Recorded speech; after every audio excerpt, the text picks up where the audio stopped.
Let's create a pivotal impact.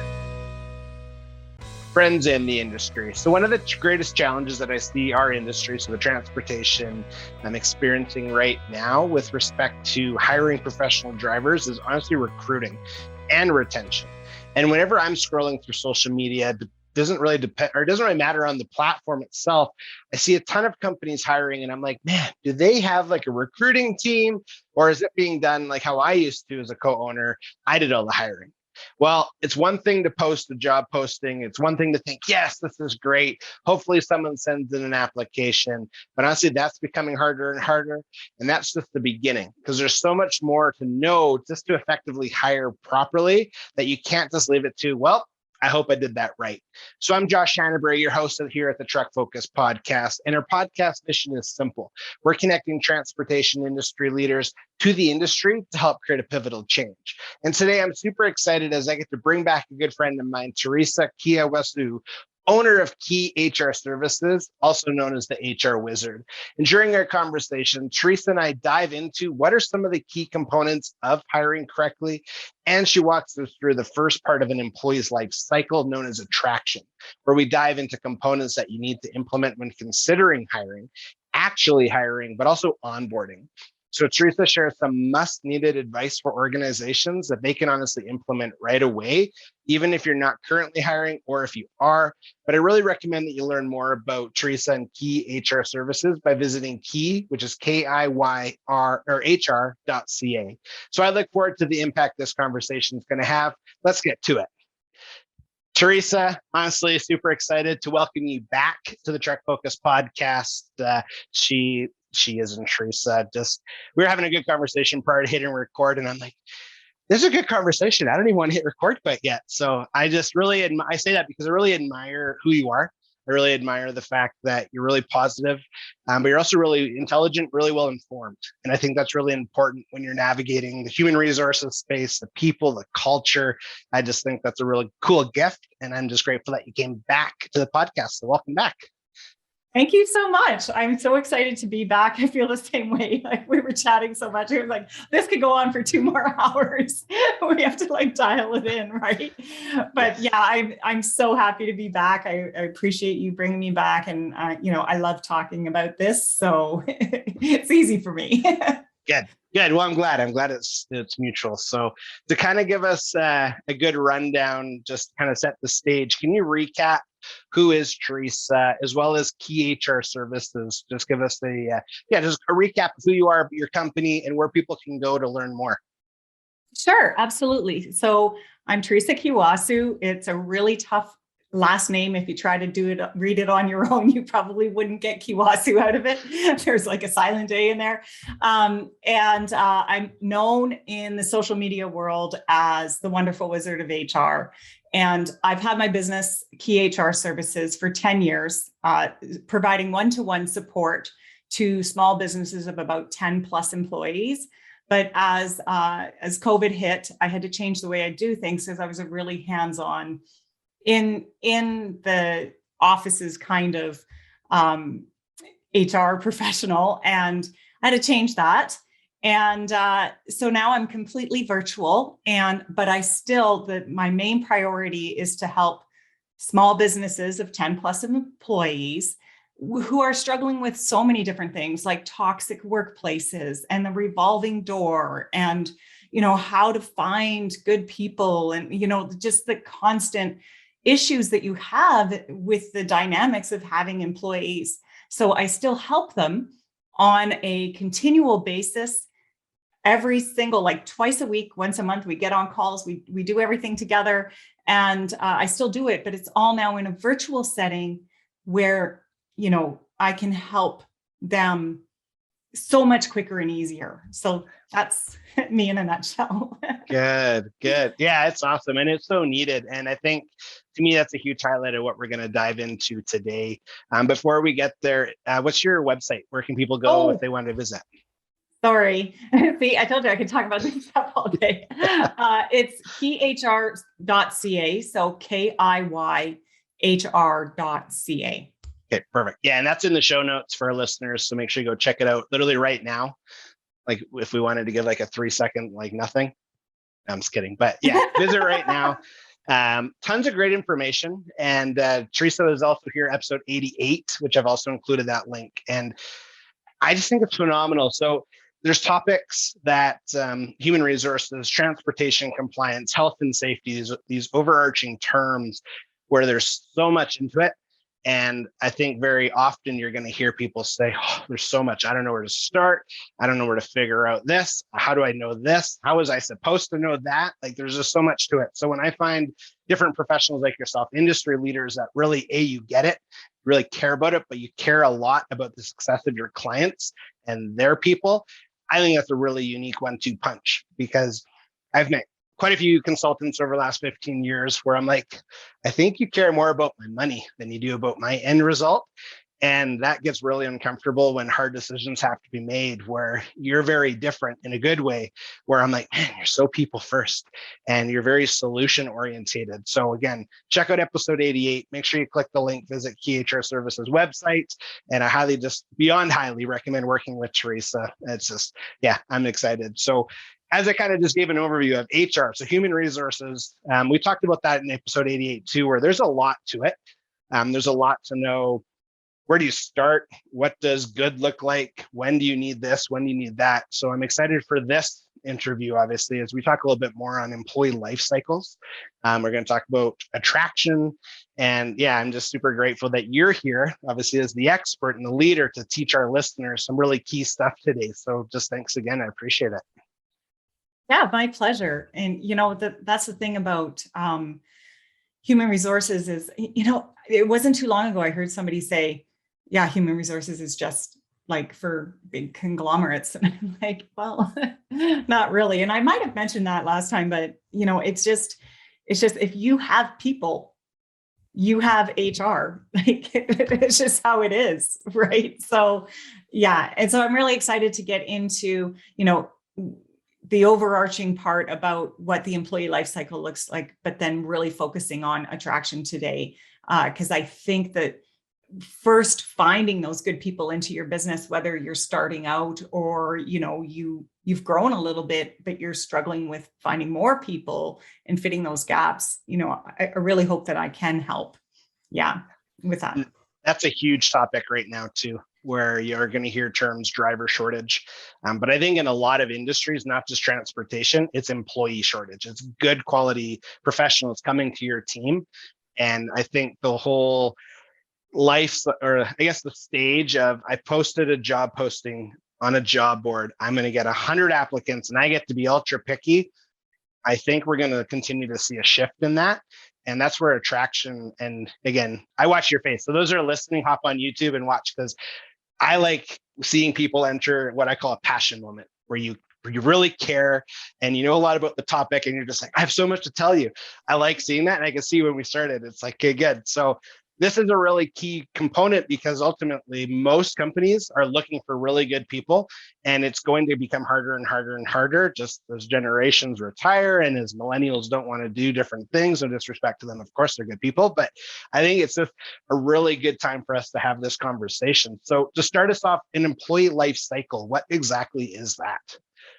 Okay, well, if you think about like just our life in general, right? We have a life cycle. We have, we're born and then we go through our stages of growing, and then, we expire. The same happens in an employee life cycle, but not quite like that, obviously. But you start off with, okay, you need somebody. You've realized you need to add people to your business. So that's the beginning of the employee life cycle, where you're bringing the employee in. And in that piece, you have the attraction. You need to attract people to your company. So there are different steps to attracting people to your organization. And then the next stage, there's 3 phases to an employee life cycle, just like I said with life. The next stage is the retention piece. You want to keep those employees that you worked so hard on attracting here. So there are several different methods to keeping great employees and to keeping them engaged and motivated to want to stay with you, and to talk wonderfully about your business, to talk to others about your business. So there's really a strategy involved in retaining your employees. And then obviously with offboarding, I know this may sound a little bit counterintuitive, but when you're letting somebody go, you want to do it in the right way, no matter what. If you're firing them, or if they're resigning, or if they're retiring, you want to do it right, because that is somebody who's going out into the world and talking about your business. You don't want that. So there's a strategy to offboarding as well. So that's the entire employee life cycle, right? From birth to expiry. And there's so much that goes on in between that. Yeah. Powerful. Hey, Josh here. Just a quick interruption from our conversation. So I really encourage you to connect with Teresa if you have questions surrounding your human resources requirements. Remember, if you have people, you have HR. So you can learn more by visiting keyhr.ca, which is KIYHR.ca. I've included the link in the show notes. Let's get back to the episode. An offboarding conversation would be interesting. I'm trying to picture myself in your shoes. You're meeting an employer for the first time and they're saying, yeah, we just can't learn from our mistakes. And the employee themselves was a mistake, but we didn't learn anything through that process. And I could see the instant impact where you're like, okay, well, what about this? And try tweaking this. And there's value here. I could see an instant win for sure. So yeah, again, I like understanding like the full circle of things because that helps you understand why. Why is this important? Why is this important? Oh, because there's 6 steps from now. I really needed this key component. Okay, cool. So I think that's really smart. So backtracking, I guess, to the attraction part, is there situations then where maybe it's an employer and they're hiring 2 people and maybe it's a new division, or maybe they just really need people because they grew really fast? Is there a process that kind of takes place to help? And is this something that you help people with too, I guess? I'll put 2 questions into one. That you're helping people identify who they need? Are you analyzing like workflows, or does that exist? And if so, how do you do that? Rambled questions, right? No, that's okay, right? Because that's, I'm glad that you're asking me that question in that manner, because I think when a lot of companies, business owners, or maybe they're a manager, when they come to me, they have that same confusion that I just saw in you. Like, what is it? Like, how do we get this? How do we do this right? I've kind of tried something and it didn't work. And so now I'm trying something else and I don't even know where to start. And for me, it is very systematic. I have a system that works, but I didn't start that way. I started all jumbled and messed up. And so over, the course of my 20 plus career, I perfected the way to attract people into an organization. And those systems are what I share with my clients. And when you ask if that's what I do, that's absolutely what I do. I think the key thing that my clients want from me is me. They want access to me. They want to ask me questions. They want to, be able to have access to me immediately sometimes. So I had to create something virtually that does that, so that when they're going through the issue now, they can be dealt with. But I also added a component where those questions that you're asking me right now, they know the system because I teach it to them. I teach it to them in my program, so they have it available to them. They understand it. So right now, you're coming to me and you're saying, oh my goodness, I don't even know. Like, do you start with a workflow? Like, how does this work? Like, it all starts with first identifying, do we need this position? Right? Do we even need it? Yeah. Because if we don't need it, why are we even going for it? Can we afford it? You're asking all of these questions that you have to start off with. And I'm a big planner, so I like to forecast. So I teach all my members how to properly forecast the positions that you're going to be, that you can see within 6 months or a year. And then a month to 2 months before you have to hire them, start the process. And what does that look like? And I could go on and on about this. Yes. Like that leads you into, how do I even what do I post? How do I post? What does that include? Right. And the thing is when people come to me, like what you just said, they are coming to me with the confusion, and we do an analysis. Like I have a free HR strategy session that people could just come in and they just tell me what they're struggling with. And then I give them a report on where their gaps are and, how to plan and how to do things better for themselves. So they get value out of that, regardless of whether they work with me or not. But anyways. Powerful. Yeah. Okay. So that's a link, correct? Is that a link that we can share? Yes. Okay. So I will ensure that link for your free strategy session is in the show notes, because I think, speaking from experience too, forecasting do you need this person? I think more often than not, we're so focused on, we're so busy right now, we need help. Or is it just the season? You're going to be busy for the next 3 weeks and then it's going to level off and you're fine. But having someone that has way more clarity, and you can see 6 months and a year down the road, and you can teach that, I think is so crucial. And again, I speak often on transportation and logistics, where everything is busy right now. We need it right now. So that would be a ton of value. And the fact that, I can drop that link, I will. So listeners, again, you're going to be able to check that out in the show notes. Make sure you click that link. And if you're questioning, I've never done this before, what do I do? Make sure that you reach out to Teresa. That's really important. I did have a question in regards to the whole recruiting process. Do you find yourself kind of giving, like if someone reached out to you on LinkedIn and so you had 10 people, you don't know them, and like, hey, can you give me a piece of advice? Do you find those type of questions come up? And if so, what advice do you give people with recruiting that say they've never hired before, they've never recruited before, it's their first time? Is there like one golden nugget that, I always share this, or I get the system? Is that kind of where you would go again, as you'd walk people through a process, or where do you sit with that? Yeah, I absolutely have an HR strategy session, or not strategy session. That's what I just talked about. I have. It means you got to go there. No, it's a hiring strategy. I don't even know why I said that. That was a total blank.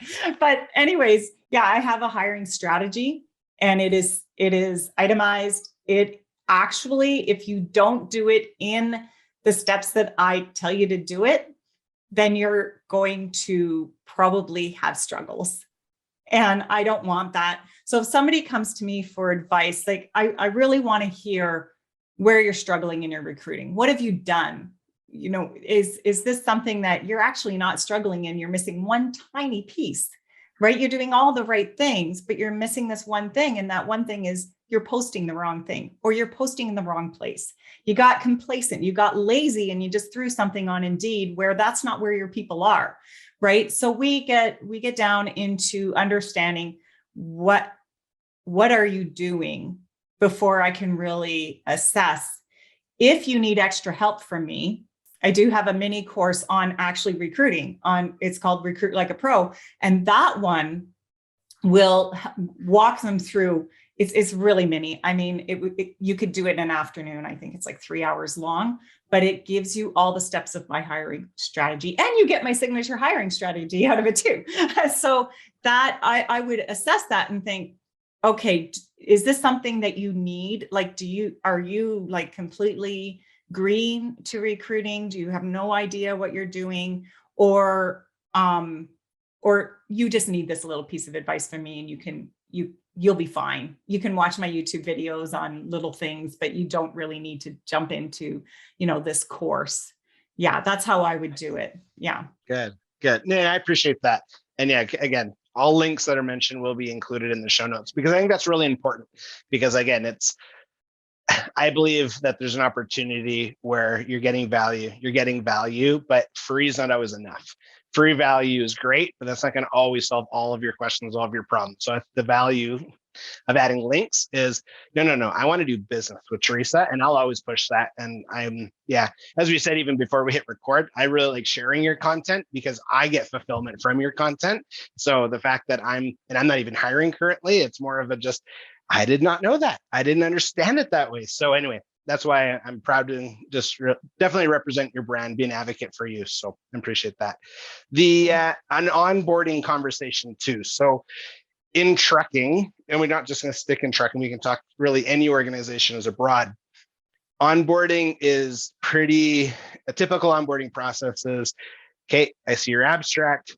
Maybe they fill out an application. Okay, you're hired. Here's the keys. Don't crash it. That's a typical onboarding situation. And I know other employment's the same. Like it could be factory work. It could be hospitality. Oh, you've kind of done this before. Okay, you'll be fine.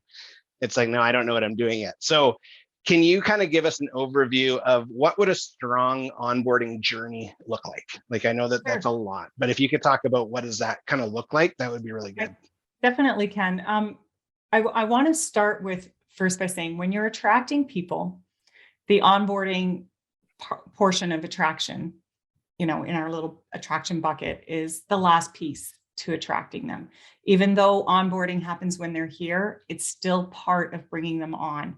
And just to give you an overview of what attraction looks like, you want to make sure that you've got a good idea of what the job is going to be. So you're going to analyze that job, and then you're going to create the job posting, and then you're going to do your recruiting. And with the recruiting, your next thing is you want to select those candidates. You want to go through the selection process, and then you want to go through the hiring process, which is presenting the offer, right? So you've selected your individual and you're presenting the offer, and there is a system just for that piece, right? To do it right. So all of that is leading to the onboarding piece. When you get to hiring, the onboarding is actually already starting in the hiring piece. And so the way that you present your offer, how much time you give them to look at the offer, making sure that they get that independent legal advice that you want to encourage them to get, and then sending them the welcome letter. It starts there. It's like, welcome to the company. These are all the things that I want you to know that you can expect on your very first day. And it's things as simple as, have you ever gone to a new place of work and you don't know if you should bring your lunch or if you shouldn't? You don't know where to park. You don't know even if there is a lunchroom, or is there a restaurant close by? Can you bring your boots and change into your shoes? Or like in a truck situation, I don't know how really that works, but it's like, am I going to be hopping in the truck today, or am I going to be sitting in an office? Should I bring all the things that I need, right? Like what am I supposed to do? And you said it perfectly when you said it kind of like, you're thrown into the fire. You come in and it's like, okay, off you go. Here's your safety manual. It's this big. Enjoy, right? So you want to be able to give them what we call in HR the best employee experience. And the onboarding, well, actually, it starts before then. It starts actually in your job post. How you communicate to people. And I give you exactly what you should be saying in there. There's a little thing in there called an employee value proposition. It's a little clause on what you can give them. It starts there. Like your onboarding and the attraction and all of that starts there. And so when you get to that onboarding piece, and onboarding doesn't stop with the welcome letter, then there's the introductions, and then there's, how are you going to space out the training? Are you going to just dump everything on them in one day and sit there with a book of policies and read them through them, or make them read through them and then off they go? No, you want to slowly introduce them to everything, show them where they can find those policies for resources later. You want to do it in steps. And onboarding goes like probably 3 months long. And so I think that's where people kind of don't know, because that's not their expertise. You're a business owner, right? You're busy running your business. You don't know, like, you need employees, but you don't know all the intricacies that come with that. Yes. And I do have an onboarding strategy too. You'll hear me say strategy a lot, but I have one of those too. And that's what's so key though, is something as minute as, yes, there's a lunchroom. And yes, there's a place that you can leave your clothes if you have to change for this, or yes, there's a restaurant up the road if you didn't want to pack a lunch. But that shows, I would say, that you're investing into that person's comfort. And right away, like just thinking through my own experience, reading certain things, I'm like, well, that's good to know. I didn't know. I never even would have thought that until I was in that moment. So thanks for letting me know. But a huge one that you said, honestly, was introductions. And I think you have a huge opportunity to create a rock star champion for your company because they're already in the honeymoon phase. They're stoked, they're hired, to really uplift them through introductions. And I'm a huge believer in nicknames. Like anytime it's appropriate, I love having a nickname or a story about a person, because when I do an introduction, to me, it's a really effective icebreaker to say, so-and-so's nickname, just kidding, their real name is this, but we call them this, and you can share the backstory as to why. Or if you don't know why, you just say, I don't know, that's what we've always called them. That right there, I'm like, man, you just made that person feel like part of the team. And you're not just the bench warmer, you're not just the water boy or girl. No, you're part of the team. You're going to play, you're really important here. And I think that's a piece that, speaking through experience, people as employers could do a lot better at, and is really small, really easy to do.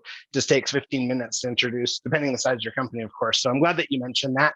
And then it's funny when you said the safety manual, that was not even over exaggeratedly 3 feet like thick, because you're just like, yeah, you got to read all those policies and you need to know them before you leave today. So good luck. And it's like, what? So yeah, you mentioned a lot of good stuff, which I appreciate. Yeah, the thing is, yeah, when you say nickname, I think I would even go as far as saying, do you have a nickname? Would you like to be introduced a certain way? Right. Yes. And, kind of feel them out and see what they like, and making sure that, the supervisors are a part of the introductions. And, it's not just the business owner who's walking around introducing this person to someone. Like, depending on the size of your business, you can get several different people involved in the introductions as well, right? I'll take you to this part of the operations, and I'll show you how this works. And so they're getting to know that person who's walking around with them. And I mean, we've even talked about having hiring buddies, depending on the size of your organization. Like if you have about 50 employees, get somebody who they can, shadow and be referred to, or to refer to if they have any issues or struggles. I don't know where to find this. Where was that policy? They don't have to go to the business owner all the time or to the supervisor all the time. They could actually have an onboarding buddy. Yes. Yeah. So much value in that, especially if you're kind of seen as equals too, because then, I think that's a really big opportunity. We're always looking for wins. We're looking for people to feel like, I don't know too many organizations that are hiring for someone to feel bad when they first start. I don't think that's normal. I think what is long desired is how to improve that experience. I think you called it the employee experience. Yeah, there you go. Sorry, I couldn't remember the E. And it's like, okay, it's the small things. And if it is a peer-to-peer buddy system, so there is no hierarchy and there's no fear, it's, hey, I got an awkward question. And it's like, hey, I was waiting for that awkward question. That's really cool. And then obviously you get better if you have to hire again, because it's like, oh, I've been through it before. Because when you're getting hired, you're nervous. And like, there's a lot of things that could be, which I think really reflects your programs, is you're helping employers take a lot of that burden off the new employee by improving that experience from day one. And it could be how you talk to them, how you address them, to like, even I've hired in my past. I like complimenting things on resumes. I like acknowledging achievements, because it's like, oh, tell me about that. Okay, you want me to brag about myself for 5 minutes? Yes, I do. And you just continue that lifestyle or that life cycle. I think that's really important. But so from the full cycle, employee cycle experience, when we're talking attraction, is there any other key components that you wanted to highlight for today? Because I do know, again, you can publicly say no to me, and that's totally fine. My feelings will not be hurt. But I do know with the other components of the employee life cycle, I did want you to come back so we can dissect those, because again, there's so much content that it could be overwhelming for people. So if you're still comfortable, because you did say yes off camera, no pressure, just kidding. But if you wanted to, we can talk about those later. But for the attraction component, is there any other major pieces that we should add for today? Okay. Well, I think, first of all, yes, I would love to come back. So you're not getting denied today. So it's all good. And I do stick to my word. So I did promise you off camera, but now everybody's No pressure. heard it here, folks. Yeah, I want to say that it almost seems like it could be so simple, right? Attraction. So what attraction looks like is you've got job matching and analysis. So you want to analyze your job and see what kind of compensation you want to match to that job. So there's a little bit of work involved in there. So when we break it down, we've got attraction up here, and then we've got job matching and analysis, recruitment, selecting, hiring, and onboarding. And within each of those components, they break down even further.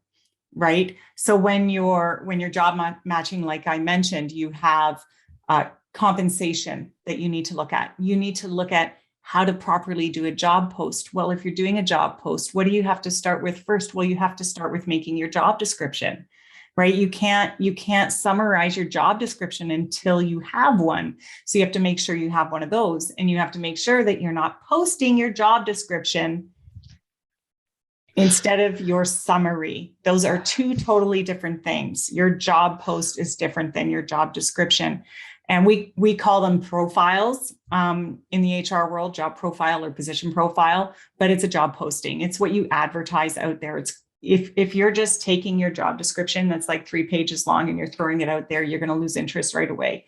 And we get deep into talking about, okay, well, what does that look like? Where do we post? I mentioned it earlier. You don't want to just throw it on Indeed if that's not where your people are. You want to get creative. Especially you mentioned this, and I was actually really impressed about how you talked about he stands in.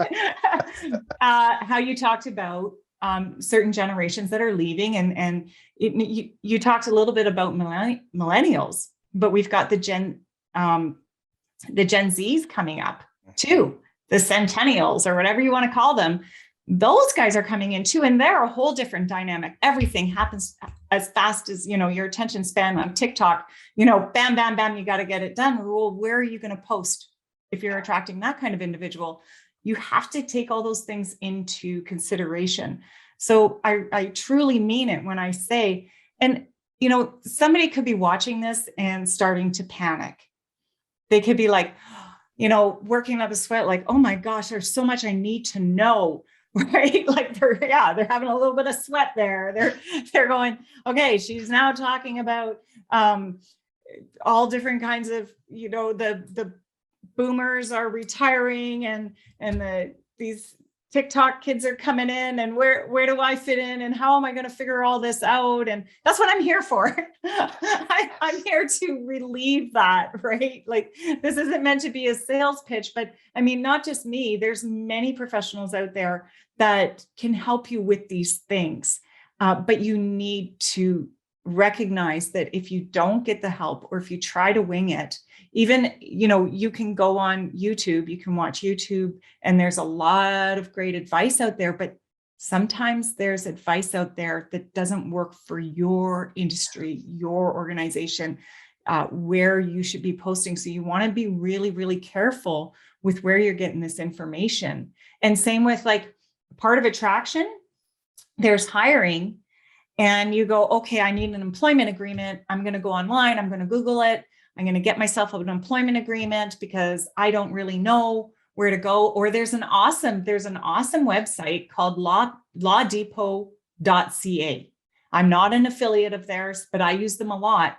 But I don't I'll download an employment agreement from there, and then I'll revise it to what my company needs. And then I get the lawyer stamp of approval. I'll send it to a lawyer and say, hey, I need you to review this for me. Is it good? And if they like it, then they'll say yes, or they'll make some changes. But, if you were to just download that and just use what you have, you may be missing important components for your state, region, province, country, wherever you are, right? So that, to me, I think really, I don't want you to sweat because there is help out there, but you have to be willing to get the help, right? And I think that's where there's a little bit of, and what's the priority? Yeah. Right? Should I get the help from this individual with this thing I'm struggling on right now? Or should I get the help with this thing that I'm struggling on right now? And it's like, well, if you want to keep your employees, you got to get the help. So, yeah. When you were talking about careful where you're getting the information, I think a lot of our listeners, especially in supervisor management, even ownership roles, you're probably, again, we're transportation logistics, multiple types of companies. You probably have some form of a pain point there, because far too often so in Alberta, we're obviously in Alberta, you can have a federal trucking company, just like you can have a federal employer. You have a provincial trucking company, just like a provincial employer, and very different rule sets and very different requirements based off of weight and stuff. And most carriers now that have gone through some form of a review with like a third party auditor and stuff, they probably have at some point or another been like, yeah, you're following the wrong law there. Where'd you get this form from? And I don't know, so-and-so gave it to me. Or I don't know, I looked it up on YouTube. You gotta be very careful. And I think that's so important. I'm glad you said that, because there are maybe other professionals out there in this space, but Teresa's my go-to, so I'm an advocate for her. And it's just like, no, you need to know. It's not well, that'd be nice if I had the right form one day. It's like, part of it is just, you want to make sure your documents are right. But if you think of it from a legality standpoint, and again, you don't want to go morbid, but it happens. Maybe it's a wrongful dismissal and you didn't know, and none of your stuff is legit. Okay, well, that's a pretty clear picture of your business. And again, I deal with the insurance perspective quite often and that type of compliance. So just making sure that you have the right information is key, which is why I trust Teresa, which is why I always will advocate, hey, you got a question, just go talk to the pros, because you're way better off doing that. And if it costs you money, good. It means that it was worth it, because ultimately there's obviously your expertise is worth a lot of money. It's just going down the route of guessing is not smart, especially for someone that you're trying to hire for a long-term employee. You want to have the confidence. Yes, I did this right. Yes, I did this right. Yes, I did this right. And how do I know? Well, I worked with a pro. I worked with Teresa. Everything was coached to me. Everything was in order, and you're not guessing, because that's a bad feeling, hoping you got it right when it comes to like legal documentation and stuff. So I'm glad you mentioned that anyway, because I get really preachy and I get those little hairs on the back of my neck stick up because it scares me. Because again, I just know a lot of people go through it. So I'm glad you said that. And to be frank, I've been through it in my intermediate managerial years, right? Like 15 years ago when I first started getting into management, and I thought I knew, I had the education, I had the experience, and I thought I knew what I was doing. And I followed all the steps, and, had an employee dismissal go wrong on me because I followed the steps, but I didn't follow them correctly as far as common law is concerned. And I think that that's where the breakdown is that a lot of people think that when they see a statute law, which is legislation, right? Like you were just talking about your federal and your provincial legislation, right? And people see that and they go, oh, I've got it. I'm provincial. I know it. I'm there. And they say, I've got all the forms and I'm following the law, right? But they forget about case law, and which sets a different type of precedent. And that's where I got burned a few times. And I was somebody who came from a legal background, and I totally understood the difference between case law and statute law, but I didn't understand it in my role as a human resources professional. And so I even have gotten caught in that situation before, and our company had to settle because it turned out to be a wrongful dismissal. And, that doesn't, I haven't had that happen in a very long time, because I learned, right? And I got more educated on that. I went to a lot of employer workshops. I know when to talk to my employers or my lawyers now. I said employer workshops, I mean lawyer workshops. I don't know why I'm messing up my words there. But those are the type of things that, I rely on my professionals too. I rely on my lawyers for certain things that they know, right? I'm subscribing to their newsletters. I'm paying to get advice from them, right? That to me is super important, to make sure that in our in our Q&A sessions that I have inside my program, somebody comes to me and says, I don't know how to do this. Can you walk me through it? If I have just a shadow of a doubt in my mind that I could be wrong, I will tell them, I will get back to them. I'm not going to pretend like I know. I'm not going, like, sometimes in the past, I thought I knew, but then I actually didn't. Right. And that cost me and it cost the company. And, that's what I want to prevent for my clients. And that's what I have been doing, all these years. But that is, like, for me, that is just the part that I want to, I'm so protective of people in my program. I'm so protective of all my clients. I want to do the best. I mean, if you ask any of them, probably what they would say is that I'm highly ethical. I'm highly ethical. I like to follow the letter of the law, but sometimes the letter of the law is confusing. I mean, look at the pandemic, for example. Like, if you look back and you're talking to lawyers and you're saying, how am I supposed to treat my employees? What am I supposed to do? They're going, I don't know. There's no precedence. We have nothing to work with here. You could try this or you could try that. So everybody was just experimenting until precedents got started and set, right? So those are the kind of things that, oh my gosh, I think I've gone off the rails here a little. Sorry about that, Josh. No, it's good. And you hit a point too. So I use, maybe it's self-created language or slogans for language. But when I talk about industry leaders and I talk about creating a pivotal impact, I talk about someone that I trust and they're not just out for the credit card. So when you're talking about, if I have a little bit of uncertainty, I will say, great question, I'm gonna get back to you. Because that to me is the differentiating factor between I might be right, hey, please, versus no, hold on. Let me get some facts. Let me get some information. I'll give you the truth, give you accurate interpretation.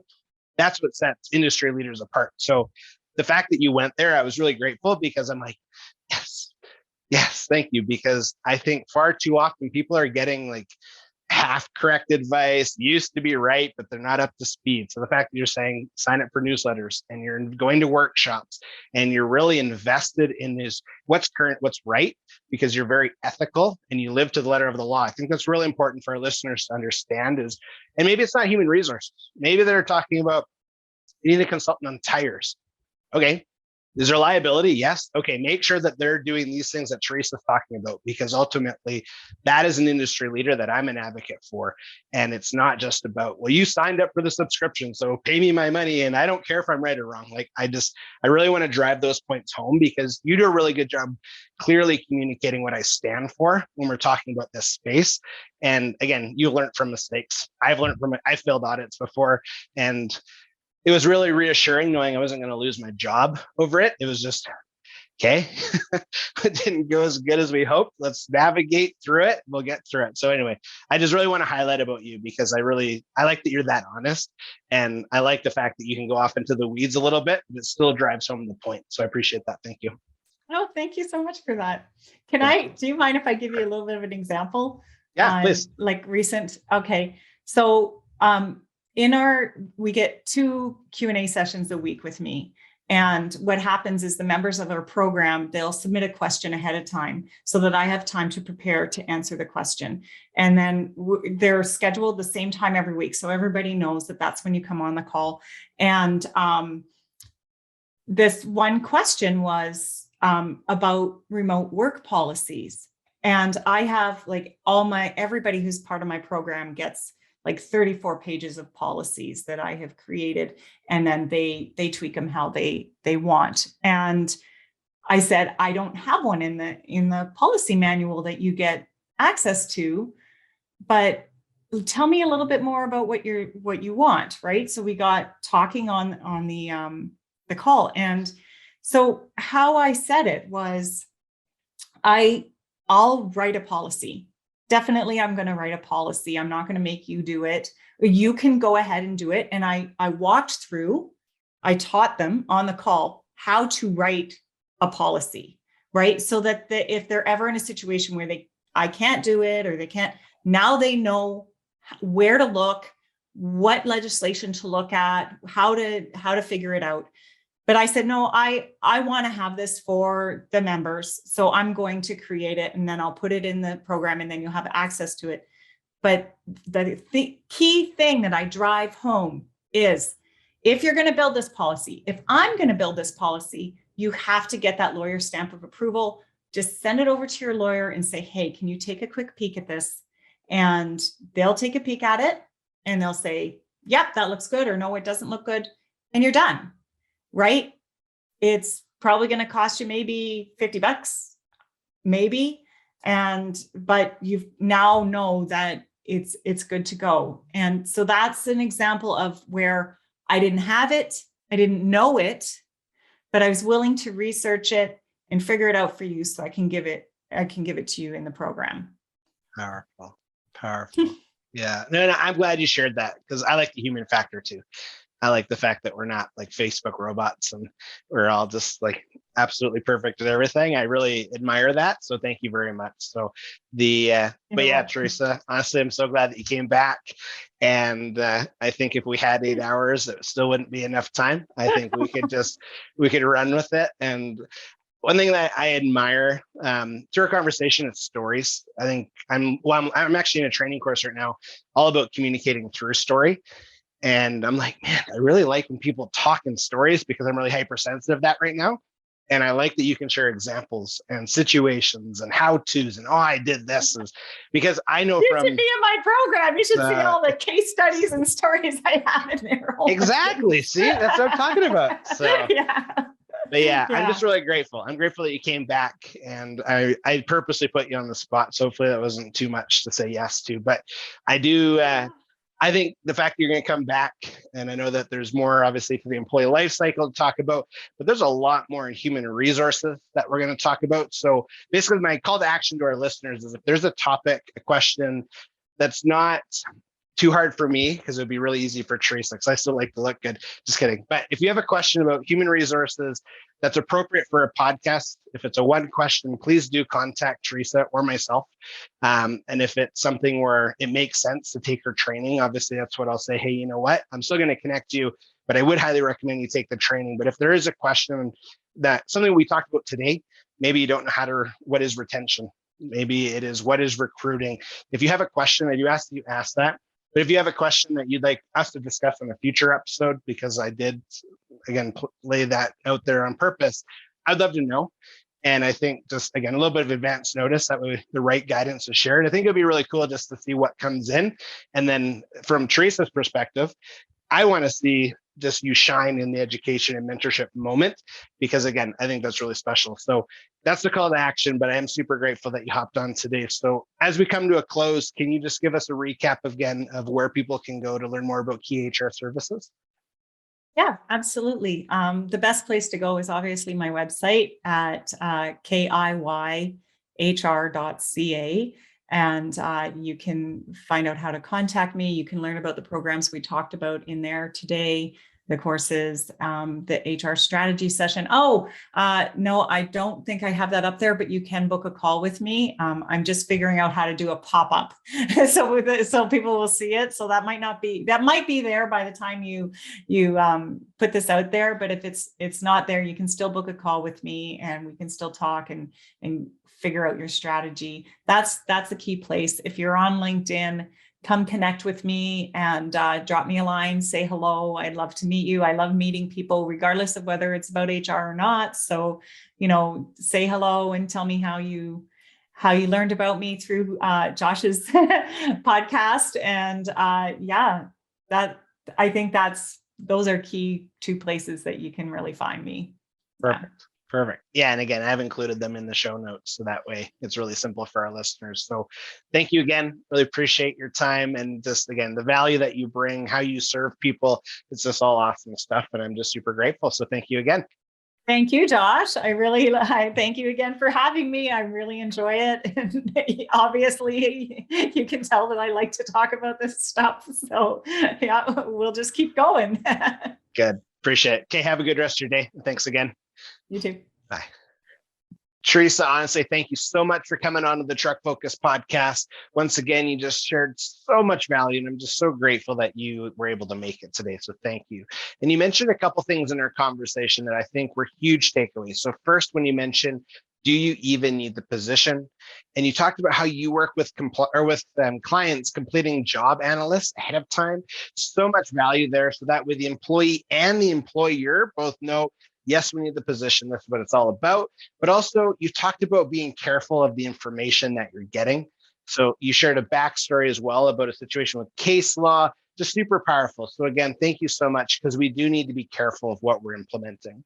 So as I mentioned towards the end of our conversation to our listeners, if you have a specific question about HR that you would like to discuss on an upcoming podcast episode with Teresa and I, please send me a note, reach out, we'll make sure to discuss it. I also encourage you to learn more about Kiy HR Services by visiting www.kiyhr, so KIYHR.ca. Also, if this is the first time you've ever checked out a Truck Focus podcast, I really welcome you to our community, but also to our dedicated listeners. I wanted just to continue to say thank you so much for your investment of time. I ask that you like this episode, but also share it out, because I know there's an overabundance of organizations hiring right now. And I think that just what Teresa and I dived into today, and you can just hear the passion coming out of Teresa, is awesome. People need to hear it. So I do ask that you share it out, but also that you subscribe to the channel that you are listening on. That way, again, we're notified of all upcoming episodes, because again, we do release them once a week, which is sweet. So again, thank you so much, Teresa. Really value your time. Really appreciate just all of the input and leadership that you have in this space, and for coming back to the Truck Focus podcast. So as always, let's create a pivotal impact.